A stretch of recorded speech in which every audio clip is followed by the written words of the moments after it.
Have you ever wondered how one film could change the landscape of an entire month for movie releases? Before diving into that, a quick reminder, if you enjoyed this content, please subscribe to the channel and hit that like button.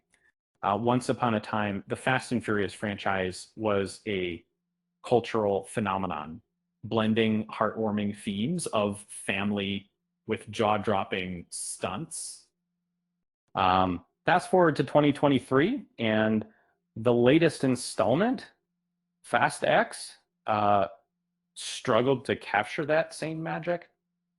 The series, once vibrant with emotional depth, had become a spectacle filled with unnecessary cameos and forgettable plots. Yet it wasn't always this way.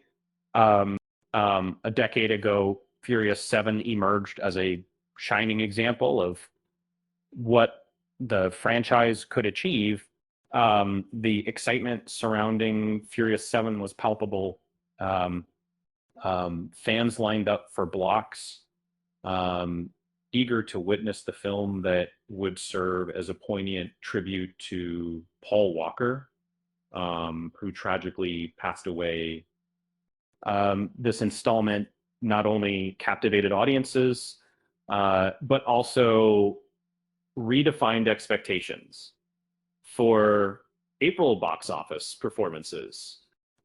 Before 2009, the highest opening weekend in April belonged to the comedy Anger Management, which earned $42.22 million. Only two films had ever crossed the $40 million mark in April. And then came April 3rd, 2009, when Fast and Furious shattered records with an impressive $95 million. This groundbreaking success opened the floodgates for future April releases. Fast forward to April 2015, and Furious 7 set a new benchmark, raking in a staggering $147.1 million during its opening weekend. This figure surpassed the entire domestic gross of the original Fast and the Furious, which had earned $144.7 million since its release in 2001. Furious 7's opening weekend was not just a win. It was a monumental moment in box office history, surpassing previous blockbusters like the Twilight Saga New Moon. The numbers were astonishing. Furious 7 saw a remarkable 53% increase over Fast and Furious 6's $97 million opening weekend. This leap was unprecedented for a franchise, especially one that shifted from a summer release to a spring debut. The film's success set a new standard for the Fast and Furious series and reshaped Hollywood's approach to blockbuster releases. The impact of Furious 7 extended far beyond its own success. Following its release, Hollywood began to recognize April as a viable month for major films. Titles like Clash of the Titans and Oblivion followed in its footsteps, but none matched the significance of Furious 7. And the following year, The Jungle Book opened to impressive numbers, proving that the month could host blockbusters in total.